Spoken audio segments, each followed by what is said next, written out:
Boa noite, meus amigos. Estamos aqui de volta. Como sempre, começamos invocando a Santíssima Virgem Maria, o Santo Padre Pio de Pietrelcina, e que roguem a Deus que nenhuma injustiça se cometa nesse programa. Eu queria, antes de tudo, avisar vocês que alguém, a boa alma, colocou no YouTube a minha palestra sobre o totalitarismo islâmico, que eu proferi na Hebraica, em São Paulo, em 24 de maio de 2004. Então aparece, está lá inteirinha, eu mesmo acho que eu não tinha uma gravação inteira disso, não sei quem foi lá. É evidente que de 2004 até agora eu aprendi mais coisas e eu teria algo a acrescentar ou até a retificar num ponto ou outro daquela minha explicação que eu dei sobre as origens e o espírito do movimento radical totalitário islâmico. Mas, de qualquer modo, é uma explicação muito bem cuidadinha e muito sincera, refletindo tudo o que eu havia estudado até então. Aqui eu recebo do Carlos Soares Moraes. É só procurar no YouTube, você conhece Olavo de Carvalho, palestra O Totalitarismo Islâmico, entre aspas, daí parênteses, hebraica. Mas só que se botar só o totalitarismo islâmico, você já eu não vou dar o endereço aqui para você, que está aqui de IZPT, W, raiz quadrada, menos integral de 2, etc. O endereço é muito complicado. Carlos Soares Moraes me escreve: Olá, professor. Como sempre, o senhor acertou de novo. O mensalão foi apenas um peido cívico. Se esse processo tivesse representado realmente alguma coisa significativa nos brasileiros, não teríamos eleito o senhor Haddad. Mas é a coisa mais óbvia do mundo. Né? Quer dizer, quem disse que no Brasil você desmoralizar um político de um partido respinga sobre os outros políticos do mesmo partido? Não respinga. Não respinga porque o eleitor brasileiro ele vota em pessoas isoladas e vota a esmo. Quer dizer, de acordo ou com impressões do momento, só tem três tipos de eleitor no Brasil. Tem o eleitor ideológico de carteirinha, que é 8%, 9%, que são militantes do PT, ou do PSOL, ou do PSTU, votam sempre no seu partido. Tem os eleitores de interesse, que é a turminha do Bolsa Família, Fome Zero, etc., que estão lá esperando, né, as moedinhas e vota no seu doutor que lhes prometeu, né, pagar um cachorro-quente para eles no fim de semana. Me lembra a história que meu amigo Ronaldo Alves contava, um político do Rio de Janeiro, não vou dizer o nome. Vou dizer logo, pô. Cândido Mendes, né? Era cabo eleitoral do Cândido Mendes e o Cândido Mendes falou: uns caras da favela aí para votar em mim, para me ouvir falar, tal, né? Daí o Ronaldo disse: ô doutor, assim, só precisa prometer alguma coisa, você dá um cachorro-quente, uma Coca-Cola. Daí foi lá, o Ronaldo, que nasceu no Morro da Rocinha, foi lá e cantou todos os amigos, parentes dele, tá? Prometendo um cachorro-quente, uma Coca-Cola para cada um, ele lotou um auditório, e ficou aquele pessoal lá comendo cachorro-quente, tomando Coca-Cola, e ouvindo todo mundo falar, sabe-se lá do quê? Ninguém jamais soube do que também ninguém jamais soube em que esse pessoal votou quando saiu disso. Então, o eleitor brasileiro mais ou menos assim, né? E tem, finalmente, quer dizer, tem os que votam de carteirinha, são pouquíssimos, tem os que votam esperando favores, e tem os que votam de acordo com simpatias ou caprichos de momento. Né? Você não pode nem dizer simpatia, quer dizer, por que o sujeito vota, por exemplo, no Tiririca? Né? O sujeito vota no Tiririca por frescura, evidente. Dá na cabeça. Quer saber? Eu vou votar nesse cara, vou votar no macaco peão, né? Vou votar em qualquer merda, vou esculhambar mesmo, tá entendendo? É assim que vota. Então, não tem coerência, porra. Aqui nos Estados Unidos você vê uma certa identidade, digamos aqui, é mais ou menos assim. 35% a 40% dos eleitores são ou democratas ou republicanos de tradição. E o resto muda para um pouco para cá, um pouco para lá. Porque a diferença de votação aqui nunca é muito grande. Quando deu 1 ou 2%, o cara já está felicíssimo. Né? Agora que o Romney, em certo lugar, está 7 pontos acima do Obama, isso é um negócio aqui espetacular, isso é arrasador. Né? Então, mas no Brasil, não. A maioria vota por esses dois motivos. É um eleitorado totalmente desgovernado. São pessoas que, inclusive, as pesquisas mostram que o eleitorado brasileiro é moralmente e culturalmente conservador. Como ele não tem nenhum partido que, vamos dizer, o represente nesse sentido, ele vota em qualquer um. Feito conservador, mas vota no Lula, por exemplo. Isso aconteceu muitas vezes. Né? Então, mas aí prossegue o Carlos Moraes, mas brasileiro é que nem galinha, leva no rabo e ainda sai cantando. Pode haver escândalo que houver, o PT ainda continuará tendo voto. Olha, ô Carlos, você tem toda a razão, está montado na razão. Eu vou até ler aqui um negócio que eu escrevi durante a semana e mandei lá para o Diário do Comércio, mas aqui não saiu ainda. Que se chama O Óbvio Esotérico. É o seguinte, a derrota do senhor José Serra em São Paulo demonstra pela enésima vez que é impossível vencer o PT e seus aliados sem fazer precisamente as duas coisas que a oposição tem evitado a todo preço. Primeira, livrar-se do resíduo ideológico politicamente correto, adotando um discurso conservador, sem concessões nem atuações. 2. Denunciar incansavelmente a aliança criminosa de partidos comunistas e quadrilhas de narcotraficantes, o Foro de São Paulo. Eles não têm feito nenhuma coisa nem a outra. Né? E olha porque esse negócio de Foro de São Paulo, na outra eleição, não a última, eleição presidencial, eu juntei uma documentação desse tamanho sobre o Foro de São Paulo, está tudo lá, contado, pesado, medido, confessado, as coisas mais cínicas do mundo, está tudo lá. Entreguei na mão de um sujeito que é assessor próximo e amigo do Zé Serra. Entregamos tudo para ele, né? E o assessor também é amigo meu, eu não vou dizer o nome agora, porque ele não me autorizou. Amigo meu, amigo comum entre eu e o Zé Serra. Eu nunca encontrei o Zé Serra, mas esse cara que é o amigo comum dos dois. Ele disse, não, pode deixar eu falar com o Zé Serra, vai estar informado de tudo, etc, etc.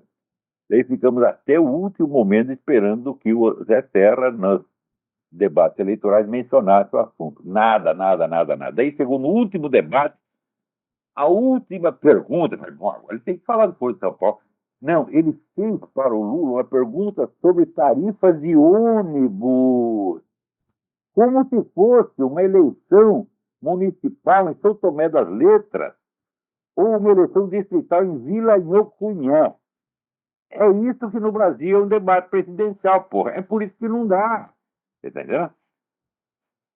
Então, daí eu cheguei lá pro meu amigo e falou, mas que merda, né? Ele falou, você quer saber? O problema do Zé Serra, sabe qual é? É o Zé Serra. Eu digo, eu tenho toda a razão. Então, daí, quem duvida que o sucesso de Magalhães Neto, em contrapartida, deveu muito à nostalgia de um conservadorismo linha dura, que o seu nome de família ainda evoca na imaginação do eleitorado baiano? Antônio Carlos Magalhães nunca foi um conservador em sentido estrito, mas, por Damião, a esquerda fez dele o símbolo quintessencial da direita e, ao menos nos seus últimos anos, ele vestiu a camiseta com alguma bravura, cujo prestígio agora reverte em benefício do seu neto. Então, quer dizer, o Magalhães Neto não tem também identidade ideológica, mas, como o povo quer um candidato conservador, fala, então não tem nenhum conservador, mas tem um neto de um sujeito que, veja como é que está o negócio, não tem nenhum conservador, mas tem o neto de um sujeito que parecia conservador, porque a esquerda dizia que era conservador, então vamos votar nele, pô. Você está vendo? Quer dizer, o apelo, o espaço que existe para uma política conservadora, um espaço monstruoso, apareça com um programa conservador, tá certo? Defenda a religião, defenda a família, né? Defenda os valores conservadores tradicionais, você vai ter 80% dos votos, porra. A gente fala, mas esses caras são burros demais. Né? Aí vamos lá. Uma das razões mais óbvias do triunfo da esquerda, não só no Brasil, mas em toda parte, é a solidariedade profunda, a aliança inquebrantável entre seus setores moderados e radicais, sempre articulados para bater no adversário com as duas mãos. Faz um lado aqui, por outro lado ali. Na direita, ou ao contrário, faz a morde e assopra. Um bate e outro afaga para desorientar o cara. É o negócio do Pavlov, um toque e um queijo, entendeu? Né? É assim, os radicais invadiam uma fazenda e o pessoal corria lá pro Lula. Lula, segura os radicais, tal. Daí o Lula, deixa comigo, tal. Sempre fizeram isso, esse jogo. Tudo atrás, tudo combinado, evidentemente. Né? Na direita, ao contrário, os moderados, menos ciosos do seu futuro político que da imagem que exibe na mídia esquerdista, tratam de marcar distância dos radicais, seja fingindo ignorá-los, seja mesmo insultando-os, ainda que da boca para fora. Então, o motivo disso é muito simples, na verdade. Toda a classe política brasileira só tem dois tipos de pessoas. Aquelas que sobraram dos tempos da luta contra a ditadura, entre aspas, né? Que era o pessoal do PMDB, que era o partido majoritário, etc. Então veio com essa tradição de antidireitismo, né? E a outra parte é o pessoal que surgiu depois e que não está sabendo de coisa nenhuma. Então é isso que é a classe política brasileira. Então é evidente você esperar que essa pessoa se defina ideologicamente, que se defina até como conservadores, é impossível. Mesmo aqueles cujos sentimentos pessoais são conservadores, eles não têm consistência intelectual nem ideológica suficiente para entender que eles são conservadores. Nem isso eles entendem. Tanto, note bem, quem botou a palavra conservador em circulação no Brasil foi esse que votava. Porque antigamente só tinha socialista do lado e liberais do outro. Daí eu falei, peraí, liberal é uma coisa, conservador é outra completamente diferente. O sujeito, para ser um liberal, basta ele defender a democracia representativa e o livre mercado. Só isso já faz ele um liberal. Um conservador defende isso e mais algumas coisas que às vezes os liberais gostam e outras vezes eles desprezam. Então não é a mesma coisa. Então, por uma questão de precisão, eu insisti na palavra conservador, mas no começo causava escândalo. Conservador? Nossa, conservador é torturador, é nazista, é matador de criancinha. Um negócio horroroso. Quando aos poucos foi, né? Quer dizer, também usei a palavra sem vaselina, porque se começa com muita vaselina, meu filho, nunca chega a nada. Então tem que ir de pé na cara. Vai dar o conservador, pronto, acabou. Né? Então, isso quer dizer que o pessoal da direita brasileira, a primeira coisa que eles querem mostrar é que eles não são radicais. Eles não são a favor do governo militar, eles não são a favor, eles não são contra o aborto, eles não são a favor da religião, eles não são católicos, eles não são evangélicos, quando é evangélico do PT, e assim por diante. Então querem mostrar, olha, eu sou de direita, mas não muito. É só um pouquinho, né? Dizer, a mensagem que isso transmite ao eleitor é clara. O esquerdismo é um remédio bom, do qual se pode, no máximo, discutir a dosagem. O direitismo, ao contrário, é um veneno que só pode ser bom em doses mínimas. É isso, palhaço, que vocês estão transmitindo à população. Quer dizer, eu sou direitista peronomusto, direitista manontropo, eu sou direitista, mas eu sou bonzinho. É essa mensagem que está passando, né? O esquerdismo é sempre bom. Pode haver ser esquerdismo exagerado que nós rejeitamos, mas em princípio ele é bom. E o direitismo, em princípio, é merda. Mas se for só um pouquinho, dá só para você tolerar. Essa mensagem que você passa e quer ser eleito assim. Porra! Eita! Puta que pariu! E olha o dinheiro que esses caras gastam com assessor publicitário, com marqueteiro, que não sei o quê.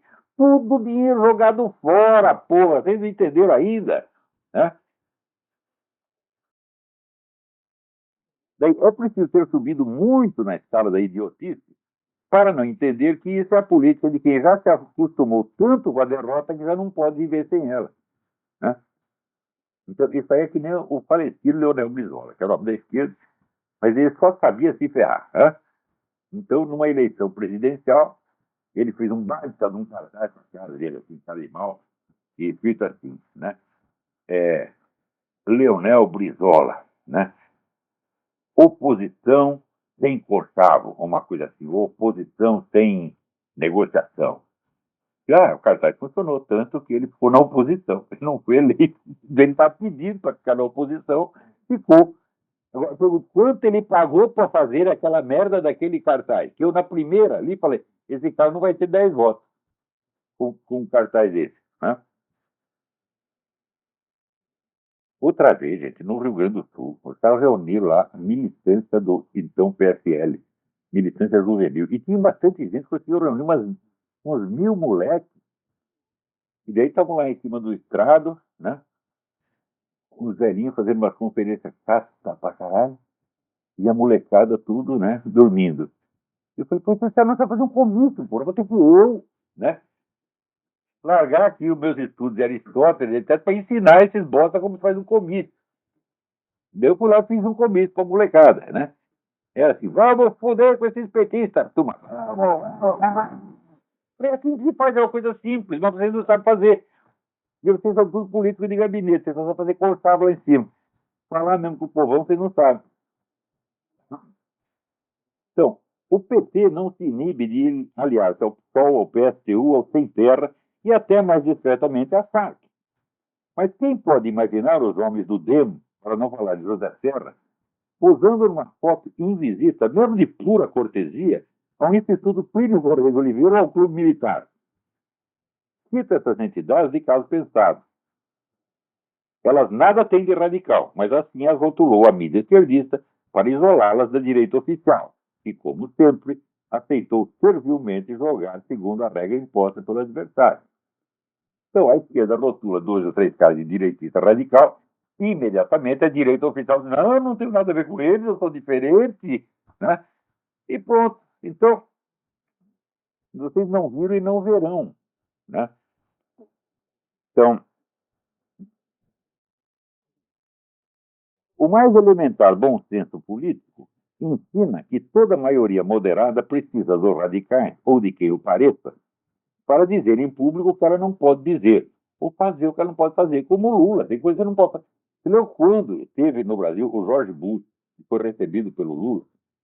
Então, o Lula, como presidente, ele não podia xingar o outro, não podia dar um pontapé no cu do Jorge Bush, tinha que tratar bem, dar uma comidinha para ele, apagar um pouco a cabeça dele. Ele fez isso no Palácio. Só que enquanto o Lula estava recebendo o cara no Palácio, o partido do Lula, o PT, estava promovendo fora do Palácio, na frente do Palácio, a maior manifestação anti-americana da história brasileira.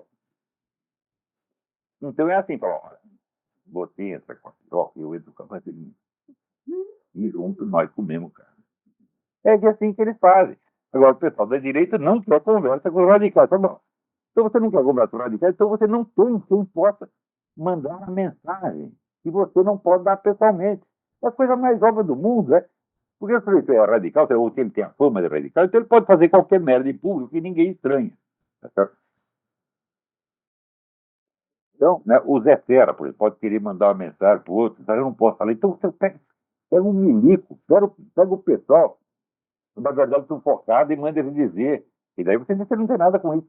Mas é a colaboração, mas só que essa colaboração sai vindo da esquerda, na direita não.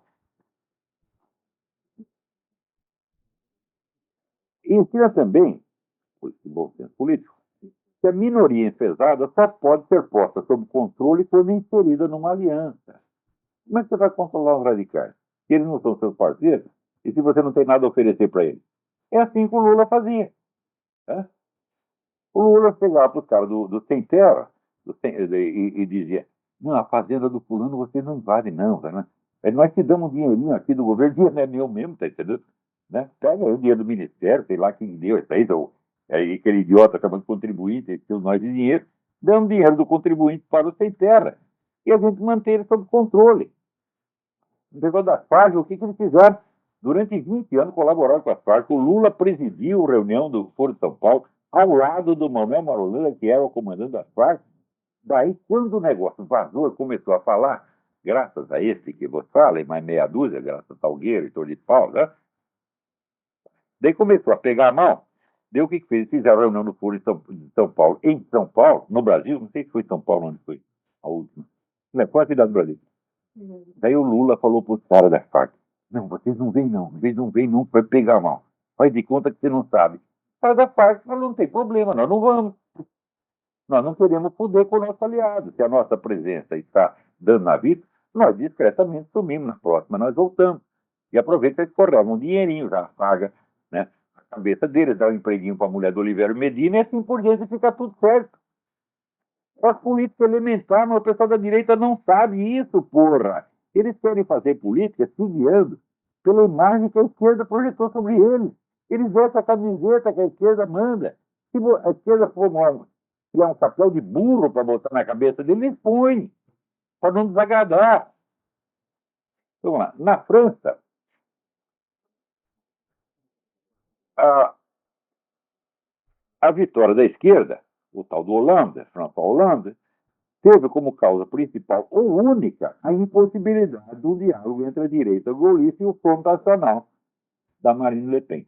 Se tivesse esse aliado, dava 60% dos votos. Ah, mas não pode, né? O pessoal do Front Nacional tá puto com os golistas, porque diz, não, eles são traidores, o pessoal odeia o De Gaulle, porque o De Gaulle ferrou com a OAS, né? Organização de l'Armée Secrète, Organização do Exército Secreto, que é uma organização de militares que era contra a saída dos franceses da Argélia, né? O De Gaulle ferrou com todos esses caras, que eram colegas dele do exército, companheiro, amigo e tal. Aí o pessoal da direita mais conservadora, mais radical, ficou brava com o De Gaulle, odeia até hoje. Então eu não quero negócio com a direita golista. A direita golista, por sua vez, não quero ser vista junto com esses caras, porque daí vão dizer que eu sou fascista, né? Que eu sou racista, que eu sou isso, aquilo, que é tudo mentira a respeito. O Front Nacional não tem nada de racista, tem nada de nazista, ao contrário, é patriota. Francês, como é que vai ter nazista? Puta que pariu! Puta que pariu! Pensa um pouco, caralho! No tempo da guerra, era assim, a direita, né, dizia assim, nós precisamos nos rearmar, porque esse filho da puta desse Hitler vai nos invadir amanhã ou depois. Daí chegava a turma da esquerda, sobretudo a esquerda católica, dizia, não, ele é boageiro, não vai acontecer nada, pá. Né? E depois que veio o pacto Ribbentrop-Molotov, aí é que ninguém mais podia falar mal do Hitler na esquerda, né? E o pessoal da direita dizendo, porra, ele vai nos invadir, lá vem a piroca germânica aí, e veio. Daí depois, o que aconteceu? A turma da direita organizou a resistência. Tem que estudar a história da resistência. Não tem um puto de um comunista na resistência durante os 3 primeiros anos. Né?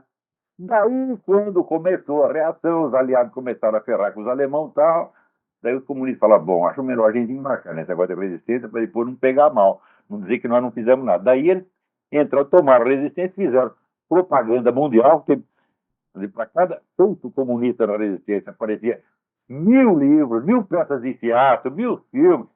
Hemingway, né? Puta que pariu, todo mundo puxando o saco dos comunistas na resistência. E, enfim, eles usurparam os frutos do trabalho dos outros. Né? E agora ficam posando como se fossem os grandes antifascistas. E chamam de fascista a direita nacionalista patriótica francesa. Ah, vai pra puta que pariu, porra. Vai preciso ter saco pra aguentar essa gente. Né? Saiu até agora o livro Jean-Yves Adeline, A Direita Impossível. O livro pequenininho é muito lúcido. E ele diz exatamente, ele dá o diagnóstico exatamente como está aqui. Nos Estados Unidos, em 2008, John McCain jamais teria perdido a eleição se não houvesse caprichado tanto naquele bom mocismo centralista que os conservadores abominam. Quer dizer, ele queria parecer tão bom menino que não podia falar nada contra o Obama, na verdade. Né? Então, o que aconteceu? O pessoal da direita, os conservadores, ficaram com preguiça de votar no John McCain. Né? Eu não vou sair da minha casa para votar num sujeito inócuo, um bosta humano, tá entendendo? Eles não votaram e o resultado, o Obama ganhou.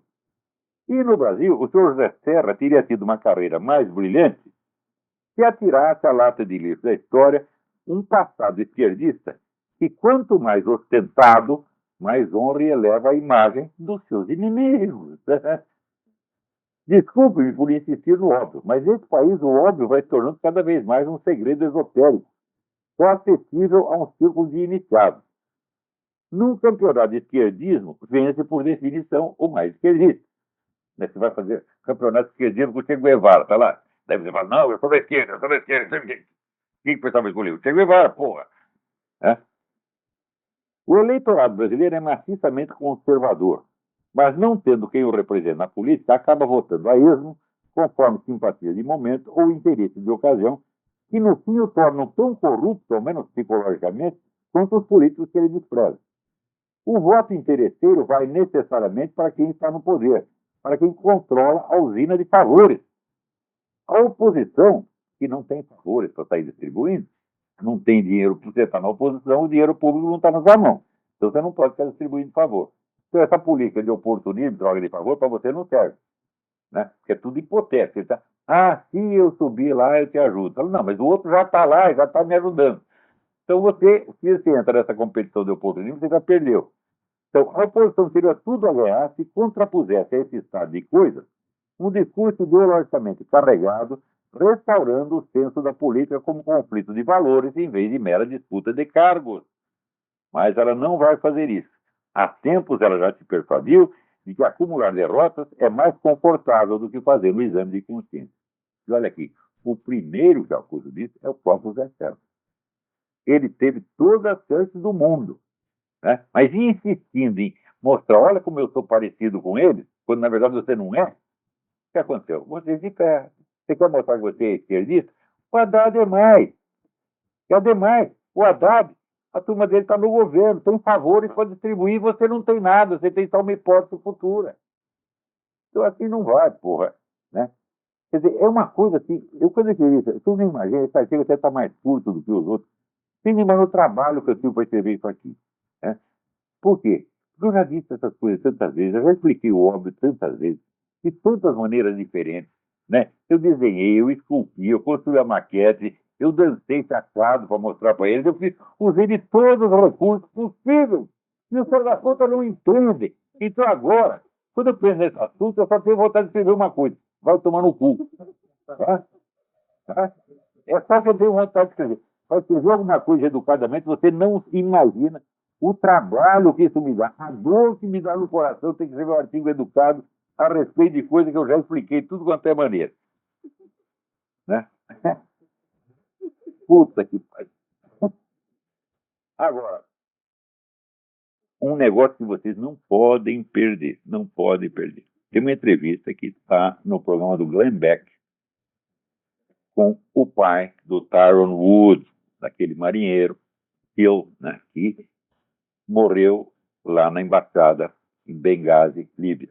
Ele não tinha nada a ver com a história, ele não era da parte de segurança, ele estava apenas visitando, mas na hora deu aquela encrenca, ele decidiu defender se podia e morreu nessa brincadeira. Daí o Glenn Beck entrevista o pai dele, e o pai, ele diz o seguinte: olha, eu fui advogado muito tempo, juiz de direito muito tempo, e a minha profissão, consistia essencialmente em descobrir quem está mentindo e quem está dizendo a verdade. Essa é a função do juiz.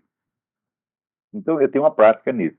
Então aconteceu o seguinte: quando veio na homenagem póstuma a meu filho e outras vítimas, apareceu lá o seu Obama, dona Hillary Clinton e o seu Joe Biden. O Obama, então, ele disse as palavras convencionais, mas você via na cara e no tom de voz que ele não estava triste, ele não estava arrependido de ter cometido algum erro, ele não tinha remorso nenhum. Nada, nada, nada, nada.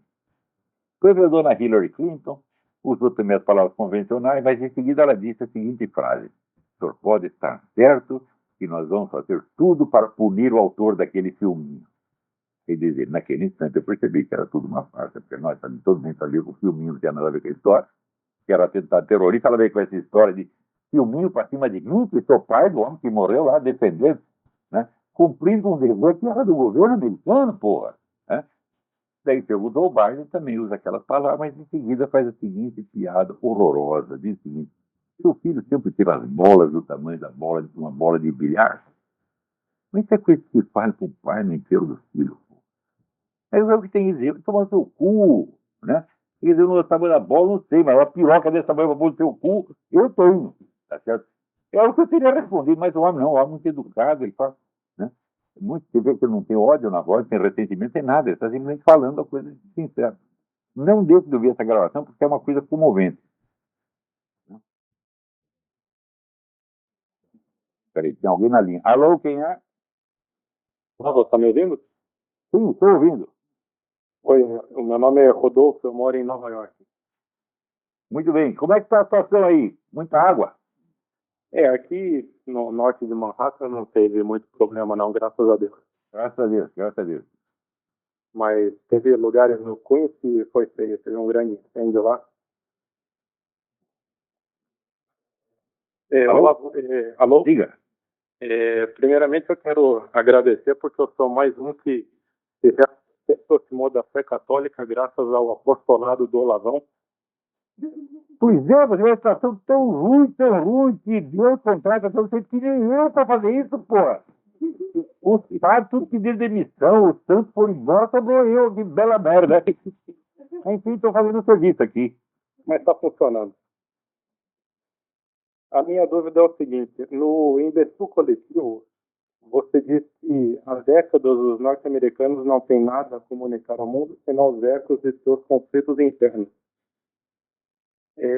A minha pergunta é: não é sempre assim? Uma produção filosófica ou literária não é sempre um eco de um debate interno? A diferença é quando esse debate interno tem alguma novidade universal, por exemplo, a instalação e fundamentação de uma república cristã. Olha, você, em parte, você tem razão. Quer dizer, o debate interno de um país, ele pode ser o estímulo, ele pode ser a motivação, tá certo? Que suscita uma produção intelectual, um debate cultural.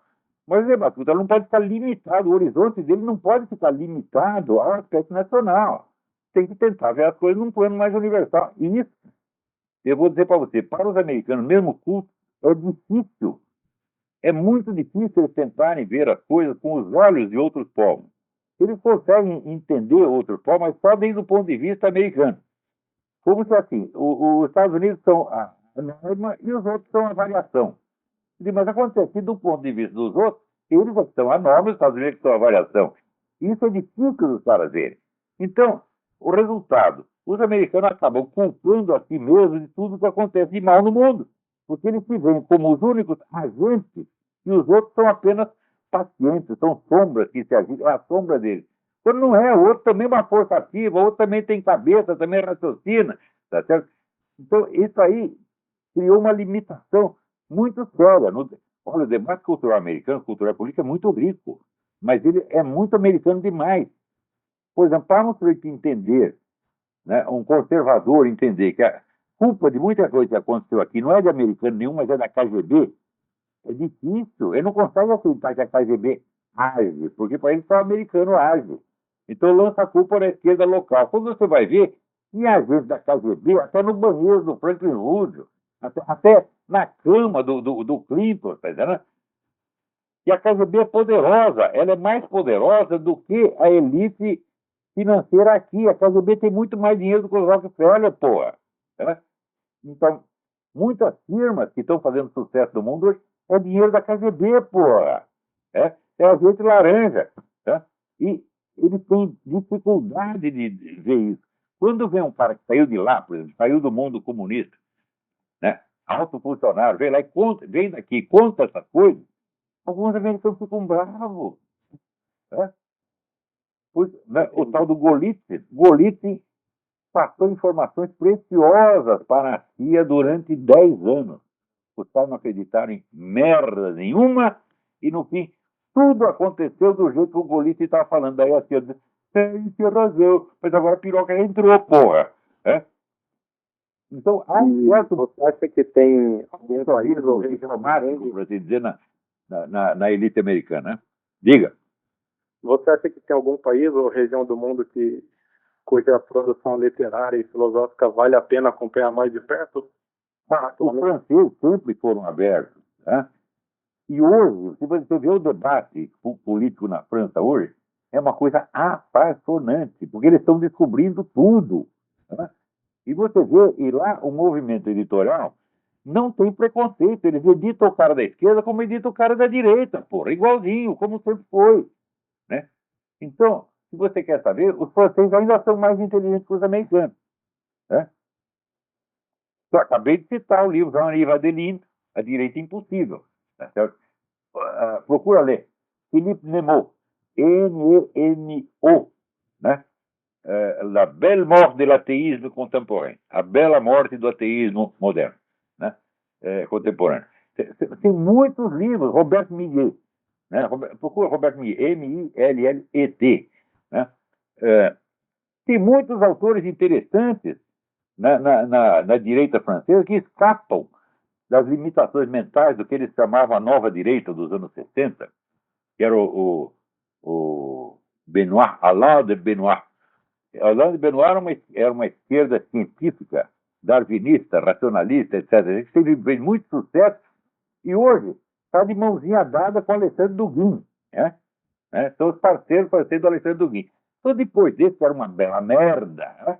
Apareceu uma direita mais esclarecida na França, gente muito inteligente.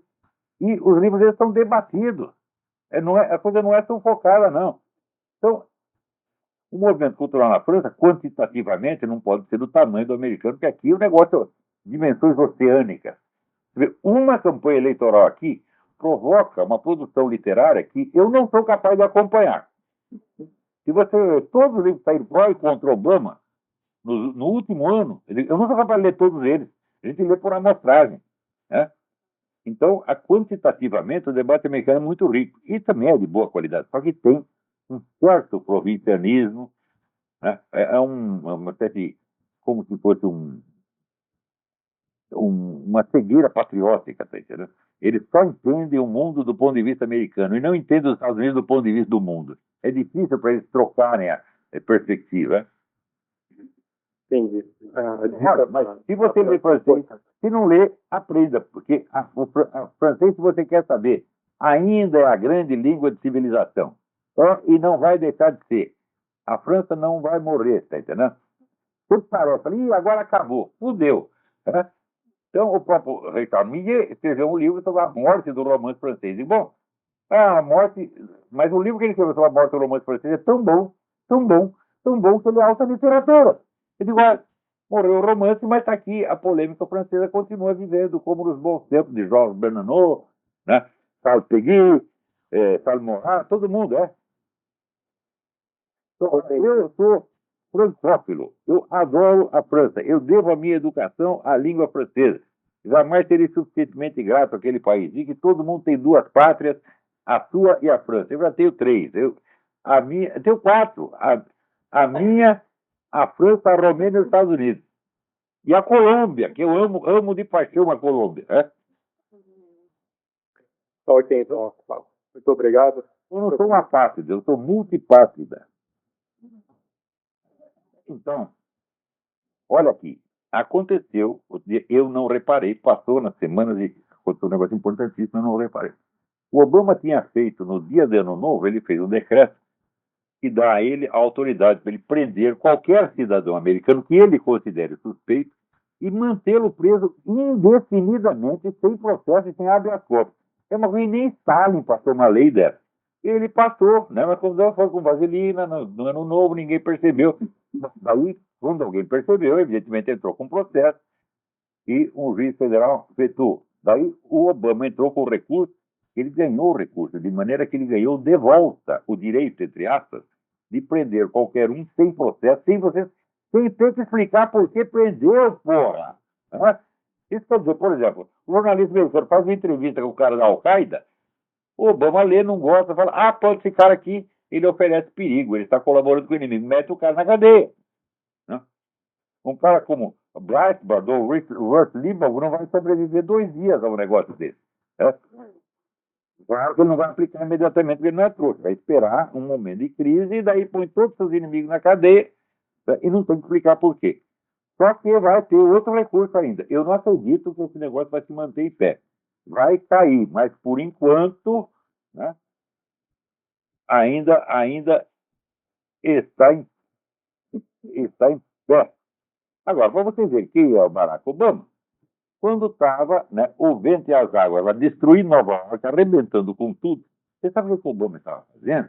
Ele estava conversando no telefone com um amigo dele, falando do novo iPod que ele comprou, né? E da nostalgia musical. Olha, eu tenho lá o Bob Dylan, eu tenho os Rolling Stones, tudo naquele tempo eu tenho no meu iPod, olha que maravilha, no meio da maior tragédia.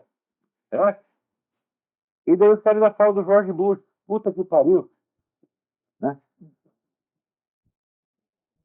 E ainda diz, olha aqui, mas eu também tenho John Coltrane, Miles Davis, tudo depende do estado de espírito, né? Da onda que eu tiver no momento, eu ligo uma coisa ou outra. Puta que parece moleque falando iPod, porra. Né?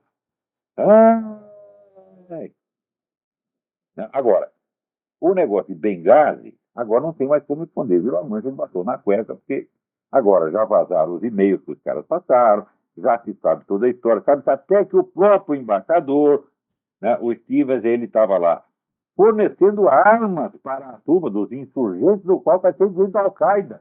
Se os caras deram arma para a Al-Qaeda acabou com ele, porra. Tá? E daí depois, o que nós vamos fazer? Agora, por que inventaram essa história do filminho? Porque o governo sabe que está sujo, ele sabe que deu arma para o inimigo, como deu no caso do Fast and Furious, mesma coisa. Tá? Quer dizer, um ato de altíssima traição. Então, agora até já apareceu na televisão, né, um general dizendo, não, esses caras eles simplesmente nos enganaram a todos com essa história do filminho. Né? E aí vai. Agora falar, enganar a todos, está aqui o Leonardo Boff, porra! Né? Devemos reinterpretar o cristianismo, a Bíblia toda, para a mãe terra que está sendo crucificada. Eu disse, peraí, a mãe terra é esférica, não tem como crucificar, não tem braço, tem pé.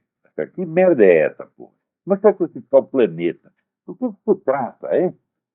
Quer dizer, que culto idiota é esse da mãe terra? Né? E agora ele diz que ele é um ecoteólogo de matriz católica. Né? Puta que pariu. Ai, meu Deus, como é que você pode discutir seriamente uma coisa dessa? Ai, ai, ai. Agora, falando nesse negócio de igreja, né?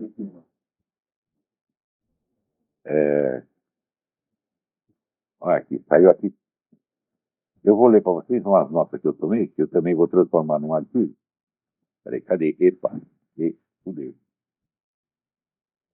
Não, tá aqui, eu tenho aqui no computador. Que saiu, tem no Brasil agora a tradução do livro Concílio Vaticano II, uma história jamais escrita, do historiador italiano Roberto De Mattei, que eu tinha lido antes de sair. Né? Eu tinha lido aqui, é esse livro aqui. Eu não tenho a edição brasileira, que saiu pela Vida Editorial, que é editor dos meus próprios livros, meu amigo César Kim, e saiu já o Concílio Vaticano II, uma história jamais escrita, Roberto De Mattei. Então, eu escrevi o seguinte: lendo esse tour de force historiográfico admirável, que é o Concílio Vaticano II, uma história jamais escrita, de Roberto De Mattei, chamaram minha atenção duas séries de fenômenos que se repetiram ao longo de todo o concílio, ao ponto de marcar para sempre a sua fisionomia no quadro da história das ideias no século XX. Isso é importantíssimo, porque toda a situação atual nasce aí do Concílio Vaticano. Quem não estudava o que aconteceu no Concílio Vaticano II não entende o que acontece hoje. De um lado, o contraste entre a malícia e destreza política da minoria progressista, cujo ativismo incansável venceu todas as resistências, dobrou todas as vontades, impôs à Assembleia praticamente tudo o que desejava, e a ingenuidade patética dos conservadores, que chegaram ali assobiando despreocupados, como quem fosse um passeio de rotina, sem ter a menor ideia de que os esperava um adversário tenaz, organizado e disposto a tudo. É um negócio realmente patético. Quando os caras começaram a falar, não, nós precisamos nos reunir, precisamos discutir o que nós vamos fazer, tá? Já era tarde, é? A maioria do episcopado, inclusive nas altas esferas do Vaticano, acreditava piamente que o modernismo teológico, condenado nos sílabos de Pio IX em 1864, estava morto e enterrado inapelavelmente. O concílio mostrou que ele estava se fazendo de defunto para assaltar o coveiro. Renovadas, maquiadas, camufladas sob mil aparências desnorteantes, patrocinadas, no fim das contas, pelos próprios papas que teriam a obrigação de defender contra elas a doutrina tradicional da igreja, as teses modernistas reapareceram ali com uma força avassaladora, reduzindo seus oponentes àquele estado de estupor paralisante e indignação impotente que a Bíblia descreve como um escândalo. Mas esse fenômeno, por mais chocante, não foi propriamente uma novidade. Ele apenas reencenou em escala eclesial o crônico triunfalismo suicida dos conservadores em geral, não só religiosos, que universalmente confunde a teoria com a prática, a superioridade abstrata com a supremacia de fato, e, porque provaram a absurdidade das ideias do adversário, acreditam que com isso o removeram do cenário histórico, muitos se surpreendendo quando o bicho sai do túmulo com um sorriso de escárnio e os faz de otários pela enésima vez. Se a vida fosse um tratado de lógica, as ideias cretinas não teriam vez. Não existiriam revolucionários, demagogos insanos, inventores de sociedades paradisíacas que invariavelmente se transmutam no devido tempo em infernos sangrentos. Mas a vida não é nada disso. Ela é um teatro do absurdo, onde as promessas mais enganadoras são justamente as mais persuasivas e desprezar os conselhos de sabedoria parece ser a obrigação número 1 do ser humano. Na igreja ou fora dela, revolucionários e conservadores esmeram-se em ignorar essa obviedade. Os primeiros, buscando incansavelmente novos e mais sofisticados motivos para deixar-se seduzir pela serpente, os segundos, apostando que, deixada a si mesma, sem nenhuma necessidade de advertências especiais, desta vez, ao contrário de todas as anteriores, Eva rejeitará a maçã. O que mais me surpreendeu no panorama traçado com mão de mestre por Roberto de Mattei não foi, portanto, que essa tragicomédia de erros se repetisse uma vez mais.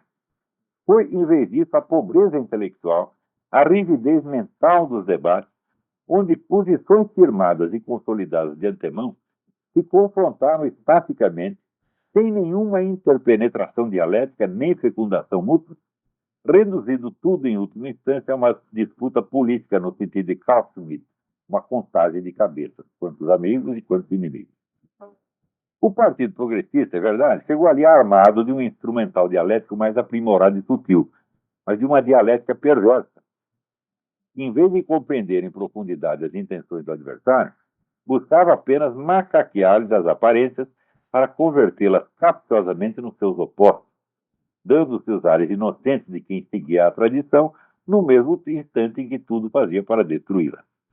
Em favor dos progressistas, deve-se reconhecer que descreviam acuradamente o estado de coisas na sociedade moderna, apenas conferindo-lhe indevidamente o valor e o status de uma fonte doutrinal, consagrando em lugar da revelação a autoridade do fato consumado. Por exemplo, o planeta está superpovoado, suprima-se a prioridade da procriação na doutrina católica do matrimônio. Os comunistas dominaram metade do mundo, passemos a afagá-los, esquecendo tudo que os papas falaram contra eles, e assim por diante. Quer dizer, cada situação de fato se transformava num princípio doutrinal. Agora, a situação de fato era verdadeira. Em face disso, o que fizeram os conservadores? Limitaram-se a repetir fielmente, mas mecanicamente, a doutrina de sempre, opondo-as às pretensões modernistas como se estivessem no mesmo plano, como se fossem programas antagônicos de partidos políticos.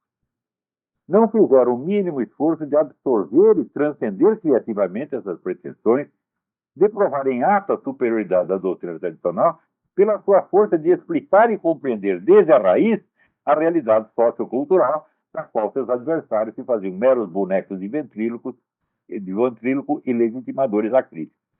Em suma, falar concílio é a mesma coisa, a raiz de conciliar, quer dizer, é uma versão para conciliar.